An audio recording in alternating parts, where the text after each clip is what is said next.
Welcome students. आज के lecture में हम लोग breathing and exchange of gases पढ़ेंगे। Breathing and exchange of gases में हमें ऑक्सीडेशन ऑफ फूड करना है, जिसके लिए ऑक्सीजन की ज़रूरत होती है।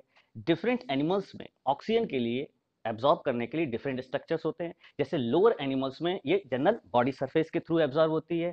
एनिमल्स की कॉम्प्लेक्सिटी जैसे जैसे बढ़ती जाती है, ये simple vascular structure complex vascular structure बदलने लगते हैं, जैसे कि एक्वेटिक एनिमल्स में गिल्स, टेरेस्ट्रियल एनिमल्स के अंदर लंग्स। हम लोग ह्यूमन बींग्स के अंदर जो रेस्पिरेटरी सिस्टम है इसको यहाँ देखेंगे। जैसे ह्यूमन का रेस्पिरेटरी सिस्टम नोज से स्टार्ट होता है और ये ट्यूब्स के थ्रू एक चैम्बर में फैल जाता है, दैट इज लंग्स। ह्यूमन के जो लंग्स होते हैं ये डायफ्राम के ऊपर थोरेसिक कैविटी में पाए जाते हैं। हम लोग धीरे धीरे एक एक पार्ट को पढ़ते हैं यहाँ पे।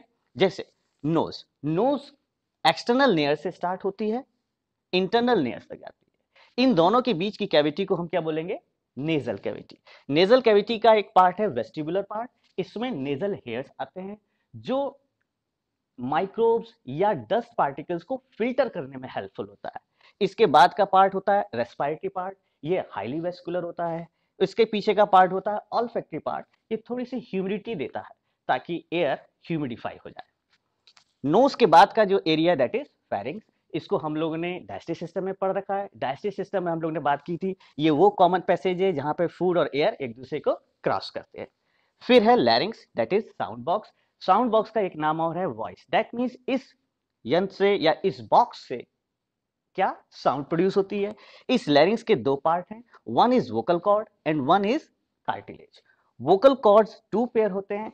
एंटीरियर वन पेयर जो वोकल कॉर्ड्स होते हैं ये फॉल्स होते हैं, इनसे साउंड नहीं प्रोड्यूस होती है, ये खाली मॉइस्चर देते हैं। जो पोस्टीरियर या लोअर वोकल कॉर्ड्स होते हैं ये ट्रू होते हैं और यही साउंड प्रोडक्शन में हेल्प करते हैं। एक क्वेश्चन बार बार आता है कि मेल के जो वोकल कॉर्ड्स होते हैं ये थिक होते हैं और थोड़े से बड़े होते हैं, क्यों? Due to presence of hydrogen hormone, due to presence of what? Androgen hormone या टेस्टोस्टेरोन, जो उसमें से मुख्य है। इसकी वजह से ह्यूमन के मेल में वोकल कॉर्ड्स बड़े और थोड़े से थिक हो जाते हैं, दैट्स व्हाई साउंड जो होती है उसकी पिच कम हो जाती है। फीमेल में ये वोकल कॉर्ड्स थोड़े छोटे होते हैं, इसलिए उनकी पिच बड़ी होती है। कार्टिलेज, कार्टिलेज 9 होती हैं, इसमें 3 पेयर्ड होती हैं और 3 अनपेयर्ड होती है। ये जो अनपेयर्ड कार्टिलेज है ये कौन कौन सी हैं? थायराइड, क्रिकॉइड और एपिग्लॉटिस। इन्हीं 3 कार्टिलेज को आपको याद करना है, ये बहुत इंपॉर्टेंट है। थायराइड कार्टिलेज का नाम है क्यों? क्योंकि ये हमारी थायराइड ग्लैंड को प्रोटेक्ट करती है। ये मेल के अंदर थोड़ी बड़ी होगी ड्यू टू एंड्रोजन, और इस बड़ी कार्टिलेज को हम बोलते हैं एडम्स एप्पल। क्रिकॉइड कार्टिलेज ये कंप्लीट रिंग शेप कार्टिलेज।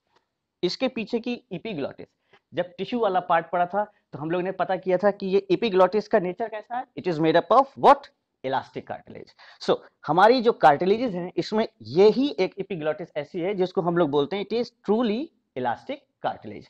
ये एक फ्लैप की तरह होती है जो हमारे लैरिंग्स की ओपनिंग ग्लॉटिस को कवर करती है। जब हम पानी पीते हैं या खाना खाते हैं ड्यूरिंग swallowing ऑफ फूड, उस समय ये ग्लॉटिस को कवर कर देती है। लैरिंग्स फिर से वोकल कॉर्ड्स और कार्टिलेज का बना हुआ होता है। लैरिंग्स के बाद हम देखेंगे ह्यूमन लंग्स। ह्यूमन लंग्स जो ह्यूमन की थोरेसिक कैविटी में पाए जाते हैं और ये एक प्रकार के पिंजरे जिसे हम बोलते हैं थोरेसिक केज, उससे घिरे हुए होते हैं। सामने की तरफ होता है स्टर्नम, लेटरली ये प्रोटेक्टेड होते हैं रिब्स के थ्रू, और पोस्टीरियर पार्ट पे ये प्रोटेक्टेड होते हैं थ्रू वर्टिब्रल कॉलम। वर्टिब्रीज की लगातार चेन होती है। यहां पर हम लोग डायग्राम में देखेंगे, सबसे ऊपर एपिग्लॉटिस दिख रखा है। ये epiglottis it is a part of what? लैरिंग्स। किस कार्टिलेज का बना हुआ है? फिर से it is made up of elastic cartilage. लैरिंग्स ये क्या है? साउंड बॉक्स है। ये लैरिंग्स कंटिन्यू है किसके अंदर? ट्रेकिया। ट्रेकिया जो है ये एक विंड पाइप है जिससे एयर आगे जा रही है। ट्रेकिया की वॉल कोलैप्स नहीं कर सकती। क्यों नहीं कोलैप्स कर सकती? क्योंकि ट्रेकिया के अंदर सी शेप क्या मिलती है? हाइलाइन कार्टिलेजिनस रिंग्स मिलती है। क्या कहते हैं इनको? Tracheal rings. यहीं पर एक क्वेश्चन और आता है, what is the similarity between cockroach trachea and human trachea? तो हम लोग बोलते हैं दोनों की ट्रेकियल वॉल्स जो हैं वो नॉन कोलैप्सिबल है। क्यों? दोनों के ट्रेकिया में क्या मिलती हैं? Tracheal rings. बट ध्यान रखना बेटा, दोनों में एक डिफरेंट है। हमारी जो ट्रेकियल रिंग्स हैं ये इनकम्प्लीट है और सी शेप है। वेंट्रल साइड से कंप्लीट, पीछे डॉर्सल की तरफ से इनकम्प्लीट, क्योंकि पीछे ईसोफेगस से खाने को आगे बढ़ना है। और जो कॉकरोच है वहां पर कैसी होती है, कंप्लीट काइटिनस। फिर से ट्रैकिया, ये हमारे नेक से होता हुआ थोरेसिक कैविटी में आता है। और बहुत इंपॉर्टेंट पॉइंट जो सबसे ज्यादा आपको याद रखना है कि ये ट्रैकिया हमारी बॉडी के अंदर किस जगह बाइफरकेट करेगा, that is fifth thoracic vertebra पे ये बाइफरकेट करेगा। और बाइफरकेट होने के बाद जो स्ट्रक्चर बनेगा दैट इज ब्रोंकस। ये ब्रोंकस हमारे लंग्स में आएगा। अब ये जो लंग्स हैं हमारे, ये लंग्स राइट और लेफ्ट दो भागों में डिवाइडेड है। राइट जो लंग है ये 3 लोब्स का बना है, लेफ्ट लंग 2 लोब्स का बना है। ये 3 लोब का लंग्स जो बना हुआ है ये it is due to presence of fissure. So anterior lobe, middle lobe and posterior lobe, ये तीनों लोब्स इसलिए बने क्योंकि हमारे लंग्स में क्या है, fissure. One is horizontal, one is oblique. यहां लेफ्ट लोब में अगर हम लोग देखें तो लेफ्ट लोब में एक ही कौन सा है, ऑब्लिक फिशर है। सो 2 लोब बन गए, एंटीरियर एंड पोस्टीरियर लोब। एक बहुत ही ज्यादा इंपॉर्टेंट पॉइंट है, वो क्या है कि हमारे राइट लंग के बगल में जो लेफ्ट लंग है, इस लेफ्ट लंग में लोअर साइड इनर एरिया में एक नॉच होती है, that is called cardiac notch. इस कार्डियक नॉच में क्या रेस्ट कर रहा है, हार्ट। पोजीशन है मीडियास्टाइनल। ध्यान से, फिर से कार्डियक नॉच किस लंग में मिलेगी, राइट या लेफ्ट, तो आंसर इज लेफ्ट। लेफ्ट में कहां, आउटर या इनर, आंसर इनर। फिर दूसरा सवाल, अपर या लोअर, तो फिर आंसर लोअर। सो कार्डियक नॉच में कौन सा ऑर्गन रेस्ट करता है, that is heart. Clear. Now this lungs, both right and left lung are covered by or protected by pleural membranes. The outer one is parietal and the inner one is visceral. इन दोनों plural membranes में जो बाहर की pleural membrane है ये thoracic cavity से surrounded है या थोरेसिक कैविटी से अटैच है।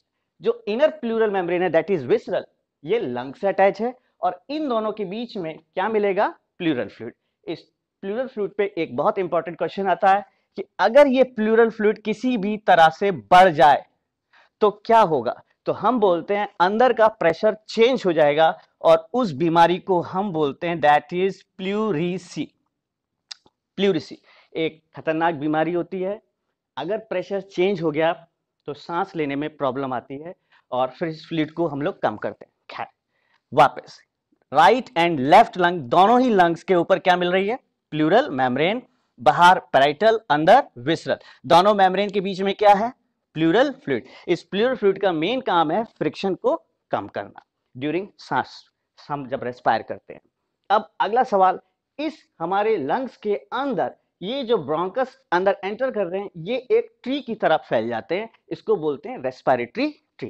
पूरा का पूरा जो रेस्पिरेटरी सिस्टम है ये कहां से स्टार्ट होता है, नोज से, और इसकी last unit is what, alveoli. अब हम लोग ने यहां पर इस पूरे रेस्पिरेटरी सिस्टम को देखा कि this respiratory system is differentiate into upper conducting zone and lower respiratory zone. The lower respiratory zone helpful in exchange of gases while the upper conducting zone is only helpful in conduct the gases. Here no exchange of gases occur. This one is trachea. It divide at fifth thoracic vertebrae. This point is highly important and so many times asked in the competition. At fifth thoracic vertebrae, trachea is divided. Primary bronchi, then again primary bronchi divided into secondary bronchi divided into tertiary bronchi, this tertiary into terminal bronchi, and so on.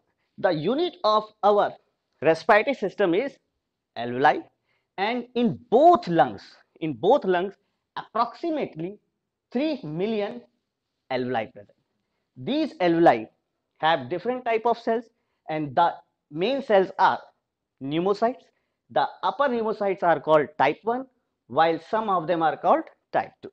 Type 2 pneumocytes are responsible for secretion of a waxy substance which form a layer inside so that alveoli does not collapse. alveoli को collapse होने से रोकने के लिए जो substance secrete करती है, इस substance को हम लोग बोलते हैं क्या, लिसाइथिन। बहुत इंपॉर्टेंट, ये alveoli को collapse होने से रोकती है। क्यों, क्योंकि alveoli अगर collapse हो गए तो फिर diffusion of gases नहीं होगा। ये जो alveoli हैं ये कांटेक्ट में होते हैं ब्लड कैपिलरी के, और alveoli के अंदर की एयर ब्लड कैपिलरी में जाती है और ब्लड कैपिलरी की CO2 alveoli में चली जाती है। सो जिस मेम्ब्रेन के थ्रू ये एक्सचेंज ऑफ गैसेस होता है उस मेम्ब्रेन को हम बोलते हैं रेस्पिरेटरी मेम्ब्रेन। ये जो रेस्पिरेटरी मेम्ब्रेन है, ये 3 लेयर की बनी होती है। अगेन बहुत ज्यादा क्वेश्चंस आते हैं। ये जो 3 लेयर की रेस्पिरेटरी मेम्ब्रेन बनी है, that is alveolar, squamous epithelium, basement membrane, endothelium. In 3 membranes में से basement membrane is a non cellular. ये 3 मेम्ब्रेन है, इसके बावजूद कितनी थिकनेस है इसकी? 1 mm से भी less, so that easily diffusion of gases occur. So in this whole part we remember 5 main things. One thing is mainly the larynx, which is known as what? Sound box, having a elastic cartilage called what? Epiglottis. Second thing, our lungs are present in a thoracic cavity, and the lung which have cardiac notch is left lung. Third thing जो सबसे और important है कि ये जो trachea है, ये किस जगह डिवाइडेड हो रहा है? फिफ्थ थोरेसिक वर्टिब्री पे। And again the last fourth and fifth one is the unit of our respiratory system is alveoli. Both lungs collectively form 3 million approximate alveoli, and the thing which protect the collapsing of alveoli is lecithin, which is secreted by type 2 cells. One a little more thing is that some cells are also present in our respiratory tract. These are called dust cells. These are phagocytic in nature. So in this whole what human respiratory system, we see what thing?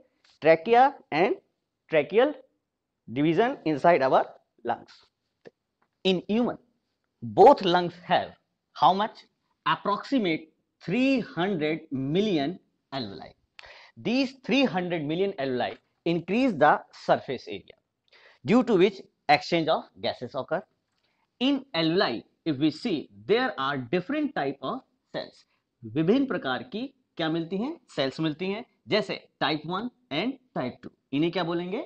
Pneumocytes. ये जो type 2 pneumocytes हैं, ये एक विशेष प्रकार का एक substance जो waxy layer बनाता है, क्या कहते हैं? लिसाइथिन। इसको सीक्रेट करती हैं, जिससे ये एल्वुलाई कोलैप्स नहीं करता। कभी कभी अगर ये लिसाइथिन कम हो या ना निकले तो एल्वुलाई की कोलैप्सिंग होगी, वो हम आगे देख लेंगे। सो एल्वुलाई को कोलैप्स होने से कौन बचाता है? लिसाइथिन। और ये लिसाइथिन कौन सीक्रेट करेगा? These type 2 type pneumocytes. इस एल्वुलाई में, हमारे रेस्पिरेटरी ट्रैक्ट में कुछ और सेल्स होती हैं जो फैगोसिटिक इन नेचर होती हैं। ये भी खूब क्वेश्चन आया है कि the phagocytic cell which is found in respiratory tract are, तो आंसर देंगे dust cells. So dust cells are phagocytic in nature. Some pneumocytes called type 2, they secrete a waxy layer called lecithin, which protect from collapsing of alveoli. एक और important बात, ये जो alveoli है, यहीं पर एक्सचेंज ऑफ गैसेस होगा। जो ऑक्सीजन है वो ब्लड कैपिलरी में आएगी, और जो CO2 है वो एल्वुलाई में आएगी। वो मेम्ब्रेन जो यहां एक्सचेंज में हेल्प करेगी, इसको बोलते हैं respiratory membrane, RM, respiratory membrane. ये रेस्पिरेटरी मेम्ब्रेन 3 लेयर की बनी है। 3 लेयर में कौन कौन सी? एल्वुलर स्क्वैमस एपिथेलियम, और दोनों की बेसमेंट मेम्ब्रेन, और ब्लड कैपिलरी की एंडोथेलियम। 3 लेयर होने के बावजूद ये कितनी बड़ी है? 1 mm से भी क्या है? कम, ताकि ये इजीली क्या हो सके? गैसियस डिफ्यूजन हो सके। सो ह्यूमन का रेस्पिरेटरी सिस्टम कहां से स्टार्ट हुआ? नोज से। और ह्यूमन के रेस्पिरेटरी सिस्टम की यूनिट क्या हुई? एल्वुलाई। ह्यूमन के रेस्पिरेटरी सिस्टम को 2 जोन में डिवाइड किया। कौन कौन से? Lower respiratory zone, upper conducting zone. Conducting zone does not help in exchange of gases, while respiratory zone helpful in exchange of gases. Students, अभी तक हम लोग ने ह्यूमन का रेस्पिरेटरी सिस्टम देखा था। अब हम ह्यूमन में उस रेस्पिरेटरी सिस्टम के अंदर मैकेनिज्म ऑफ ब्रीदिंग और वेंटिलेशन देखेंगे, और respiratory volumes and respiratory capacities को देखेंगे। मैकेनिज्म ऑफ ब्रीदिंग, इसको हम वेंटिलेशन कहते हैं। वेंटिलेशन मतलब इन्वायरमेंटल एयर का लंग्स में आना, और लंग से एयर का वापस इन्वायरमेंट में जाना। नॉर्मल कंडीशन में हम लोग 12 to 16 टाइम्स ब्रीथ करते हैं, इसे बोलते हैं ब्रीदिंग रेट और respiratory rate. Breathing normally 2 phases में होती है, इंस्पायरेशन एंड एक्सपायरेशन। इंस्पायरेशन एक शॉर्ट ड्यूरेशन प्रोसेस है, किसके कंपैरिजन में? एक्सपायरेशन के। इंस्पायरेशन 2 सेकंड का होता है, वाइल एक्सपायरेशन 3 सेकंड्स का। इंस्पायरेशन नॉर्मल ब्रीदिंग में जो मसल्स हेल्प करती हैं उनको बोलते हैं इंस्पायरेटरी मसल्स। ये इंस्पायरेटरी मसल्स डायफ्राम है और इंटरकॉस्टल मसल। डायफ्राम हमारे लंग्स के नीचे होता है, नॉर्मल कंडीशन में ये डोम शेप होता है, ऐसे कर्व की तरह, और जैसे ही हम इंस्पायर करते हैं ये फ्लैट हो जाएगा या स्ट्रेट या लीनियर बोलेंगे। वो मसल्स जो हमारी रिब्स के बीच में होती हैं इन्हें बोलते हैं इंटरकॉस्टल मसल्स। सो दो मेन रेस्पिरेटरी मसल्स हैं, कौन कौन सी? Diaphragmatic and intercostal muscles. जो डायफ्रामिक मसल्स है ये हमारे रेस्पिरेशन का लगभग 75% पार्ट प्ले करती हैं, वाइल इंटरनल कॉस्टल मसल्स हमारे रेस्पिरेशन का 25% पार्ट प्ले करती हैं। डायफ्राम को हम फ्रेनिक मसल्स भी कहते हैं। सो जो नर्व या आर्टरीज हमारे डायफ्राम से रिलेटेड होंगी उनको हम फ्रेनिक नर्व या फ्रेनिक आर्टरी बोलेंगे। नेक्स्ट थिंग, ये जो रेस्पिरेटरी मसल्स हैं अगर इंस्पायरेशन होगा तो उसमें डायफ्राम अगर कॉन्ट्रैक्ट करेगी तो ये फ्लैट हो जाएगी। फ्लैट होने से जो थोरेसिक केज का एक्सपेंशन है वो एंटीरियर पोस्टीरियर एक्सिस में इस तरह से बढ़ जाएगा। इसी तरह से जो इंटरकॉस्टल मसल्स हैं, कौन सी? एक्सटर्नल इंटरकॉस्टल मसल्स, जब ये कॉन्ट्रैक्ट करेंगी तो थोरेसिक केज का एक्सपेंशन किस फेज में बढ़ेगा? ये बाहर और पीछे, दैट इज डॉर्सो वेंट्रली बढ़ जाएगा। सो एंटीरियर पोस्टीरियर एक्सिस में बढ़ना, डॉर्सो वेंट्रल एक्सिस में बढ़ना, इस वजह से थोरेसिक केज क्या हो जाती है? एक्सपेंड कर जाती है।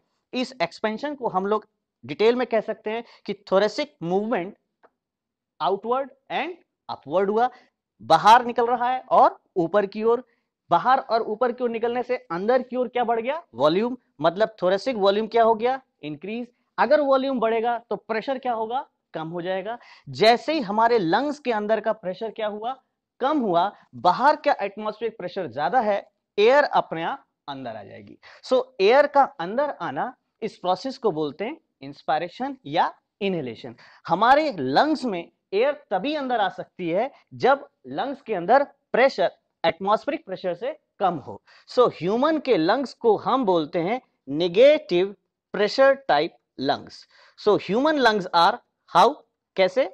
Negative pressure. सेम इसके जस्ट अपोजिट, अगर यही दोनों मसल्स क्या करेंगी? रिलैक्स करेंगी। सो थोरेसिक केज क्या होगी? नैरो होगी। नैरो मतलब एंटीरियर पोस्टीरियर एक्सिस कम होगी, किसकी वजह से? डायफ्राम मसल्स के रिलैक्स होने से। और एक्सटर्नल इंटरकॉस्टल मसल्स के रिलैक्स होने से क्या होगा? डॉर्सो वेंट्रल एक्सिस कम होगी। दोनों ही एक्सिस जैसे कम होंगी तो केज नैरो होगी, जिससे थोरेसिक मूवमेंट क्या होगा? डाउनवर्ड होगा और इनवर्ड होगा। थोरेसिक वॉल्यूम क्या होगा? कम होगा। प्रेशर क्या होगा? बढ़ जाएगा। जैसे ही प्रेशर बढ़ जाएगा सो जो लंग्स में एयर है वो कहां चली जाएगी? इन्वायरमेंट में चली जाएगी। सो लंग से एयर का बाहर जाना is called what? Expiration. Lungs में एयर का आना is called what? Inspiration. Inspiration expiration ये नॉर्मल कंडीशन में हो रहा है। सो इधर इंस्पायरेशन इज अ कैसी process? It is a active process, while here expiration is a passive process. Sometimes due to extra activities हम फोर्सफुल जब एक्सपायरेशन करेंगे तो कुछ और मसल्स हेल्प करती हैं इस फोर्सफुल एक्सपायरेशन में। इन मसल्स को बोलते हैं एसेसरी मसल्स, जैसे कि एब्डोमिनल मसल्स हमें फोर्सफुल एक्सपायरेशन में हेल्प करती हैं और एक्सटर्नल इंटरकॉस्टल मसल्स भी फोर्सफुल एक्सपायरेशन में हेल्प करती हैं। Here we discuss what? Mechanism of breathing. दो बातों को ध्यान से सुनना। नॉर्मल ब्रीदिंग में इंस्पायरेशन कैसी प्रोसेस है? एक्टिव।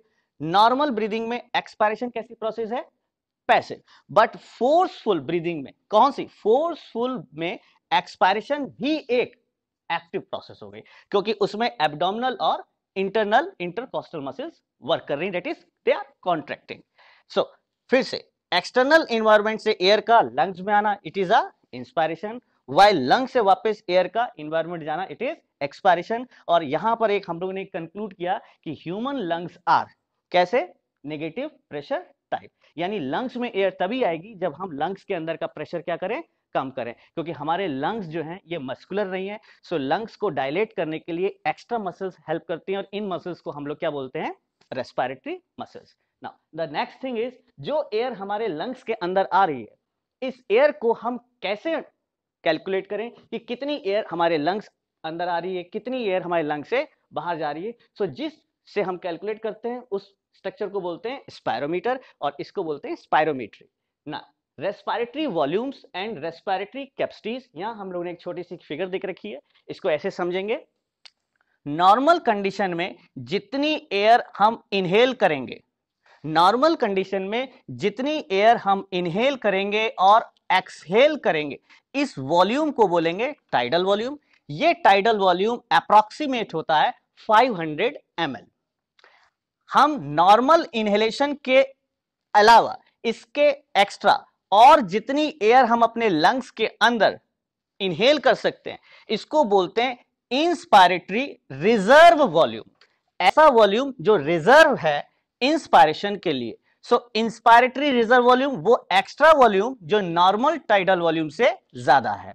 इसी तरह से नॉर्मल एक्सपायरेशन के बाद हम और जो एयर को लंग से बाहर निकाल दें, that is called expiratory reserve volume. वो एयर जो हमारे लंग से बाहर नहीं जा सकती, that is called residual volume.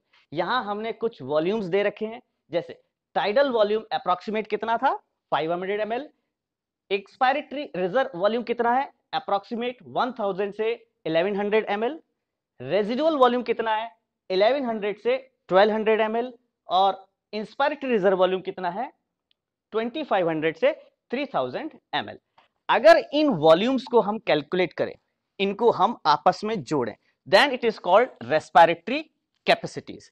Next, जैसे अगर मैं टाइडल वॉल्यूम को इंस्पायरेटरी रिजर्व वॉल्यूम से जोड़ दूं, then we called it inspiratory capacity.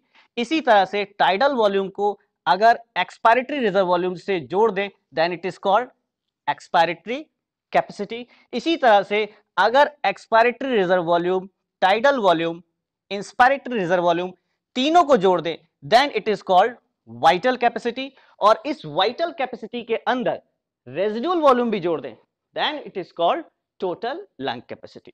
एक वॉल्यूम होता है जिसे बोलते हैं फंक्शनल रेजिडुअल कैपेसिटी। ये वो वॉल्यूम है, कैपेसिटी, जिसमें इंस्पायरेटरी रिजर्व वॉल्यूम और रेजिडुअल वॉल्यूम दोनों को हम जोड़ के लिखते हैं। एक छोटा सा इंपॉर्टेंट पॉइंट, स्पायरोमीटर से हम उसी वॉल्यूम या उसी कैपेसिटी को कैलकुलेट कर सकते हैं जो एयर बाहर आ रही है। जैसे स्पायरोमीटर से वो वॉल्यूम या वो कैपेसिटी नहीं कैलकुलेट कर पाएंगे जो बाहर नहीं आ रही। जैसे जो एयर बाहर नहीं आ रही, दैट इज रेजिडुअल वॉल्यूम। अब रेजिडुअल वॉल्यूम के साथ दूसरा वॉल्यूम जो भी जोड़े जाएगा वो भी कैलकुलेट नहीं होगा। So with the help of spirometer we can not calculate residual volume, functional residual volume and total lung capacity. So यहां पर हम लोग ने कुछ वॉल्यूम्स और कुछ कैपेसिटीज को देखा। एक और कॉमन पॉइंट आता है जिसमें हम लोग पल्मोनरी वेंटिलेशन और एल्वुलर वेंटिलेशन को देखते हैं। जितना टाइडल वॉल्यूम हमने लिया, नॉर्मल जो भी एयर हमारे लंग्स के अंदर आई, ये अप्रॉक्सीमेट कितनी थी? 500 ml। ये सारी 500 ml हम लोग ने यूज नहीं करी। क्यों? क्योंकि इस 500 ml में से कुछ एयर हमारे इस कंडक्टिंग जोन में रह जाती है या ब्लड कैपिलरी से एक्सचेंज नहीं हो पाती। जो एयर एक्सचेंज होती है वो इस रेस्पिरेटरी जोन की है and it is approximate 350 ml। सो दो तरह की एयर हो गई, जितनी एयर हमने बॉडी में ली वो, और जो एयर हमने टोटल एक्सचेंज करी। सो पल्मोनरी वेंटिलेशन को हम कैसे पता करते हैं? Pulmonary ventilation means respiratory rate या ब्रीदिंग रेट को हम किससे मल्टीप्लाई कर दें? टाइडल वॉल्यूम से। सो ये लगभग 6 से 8 लीटर के आसपास आ जाएगा। एल्वुलर वेंटिलेशन में कैसे निकालेंगे? रेस्पिरेटरी रेट को हम उससे मल्टीप्लाई करेंगे जो यूज एयर है, दैट इज हम उसमें से कौन सी एयर हटा देंगे? कंडक्टिंग जोन की।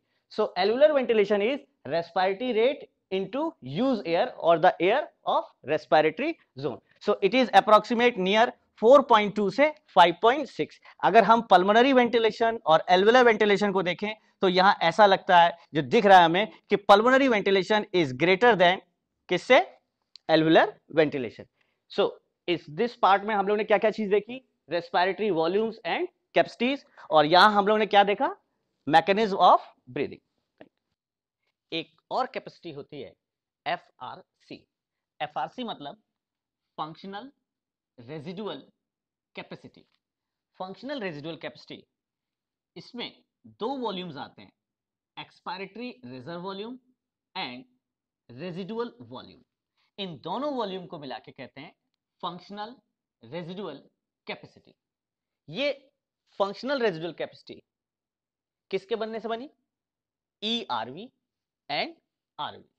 एक बात ध्यान देने की है, स्पायरोमीटर से हम वही वॉल्यूम या वही कैपेसिटी को मेजर कर सकते हैं जो एयर बाहर आए। इसका मतलब रेजिडुअल वॉल्यूम जिस वॉल्यूम में जुड़ जाएगा या रेजिडुअल वॉल्यूम जिस कैपेसिटी में होगा, वो कैपेसिटी या वो वॉल्यूम हम कैलकुलेट नहीं कर पाएंगे। जैसे रेजिडुअल वॉल्यूम बाहर नहीं आता, सो रेजिडुअल वॉल्यूम हम स्पायरोमीटर से नहीं पता कर पाएंगे। रेजिडुअल वॉल्यूम ईआरवी में जुड़ गया, क्या बना, एफआरसी, तो हम एफआरसी भी कैलकुलेट नहीं कर पाएंगे। यही रेजिडुअल वॉल्यूम किस में आ चुका है, टीएलसी यानी टोटल लंग कैपेसिटी। सो स्पायरोमीटर से हम क्या क्या नहीं कैलकुलेट कर सकते, one residual volume, second total lung capacity and third one is FRC. तो ये तीन स्ट्रक्चर्स हम किससे नहीं कैलकुलेट कर सकते, स्पायरोमीटर से। इसके अलावा एक और होता है, वो कि कितनी एयर हमारे लंग्स में आ रही है, वो एयर क्या सारी हम यूज करते हैं या कुछ पार्ट उसका यूज करते हैं। इसको अगर हम देखें तो दो तरह का वेंटिलेशन हो गया, एक हो गया पल्मोनरी वेंटिलेशन, एक हो गया एल्वियुलर वेंटिलेशन। दोनों को डिफरेंट करते हैं।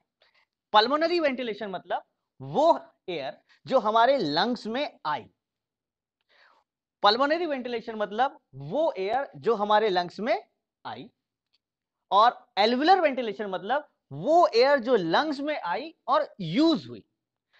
इसको कैसे हम डिफरेंशिएट कर सकते हैं, हमारे रेस्पिरेटरी सिस्टम के दो जोन हम लोग ने पढ़े थे, कौन कौन सा, कंडक्टिंग जोन और रेस्पिरेटरी जोन। कंडक्टिंग जोन में जो एयर होती है ये हम यूज नहीं कर पाते, इसको बोलते हैं dead space air. Conducting zone की जो एयर है that is called dead space air, और इस एयर का जो वॉल्यूम है that is called dead space volume. ये वो वॉल्यूम है जो हम यूज नहीं कर सकते। हम यूज कौन सा कर पाएंगे, जो इस रेस्पिरेटरी जोन में होगा। नॉर्मली टाइडल वॉल्यूम जो 500 ml है अप्रोक्सीमेटली, इसका हम कितना यूज कर पाए, 350। जो यूज किया volume that is called alveolar ventilation. हम यहां पे कैसे इनको कैलकुलेट करते हैं, pulmonary ventilation means respiratory rate into tidal volume, alveolar ventilation means respiratory rate into the air which is used, that is minus dead space air in the tidal volume. अगर हम इनको कंपेयर करें pulmonary ventilation और एल्वियुलर ventilation को, तो यहां ऐसा दिख रहा है कि पल्मोनरी वेंटिलेशन लगभग 6 से 8 लीटर होता है, एल्वियुलर वेंटिलेशन 4.2 से 5.6 लीटर होता है। तो हम कह सकते हैं कि pulmonary ventilation is greater than किससे, एल्वियुलर वेंटिलेशन। इस पार्ट में हम लोग ने दो मेन बातें देखी, क्या क्या, mechanism of breathing that is ventilation, और दूसरा रेस्पिरेटरी वॉल्यूम्स एंड कैपेसिटी।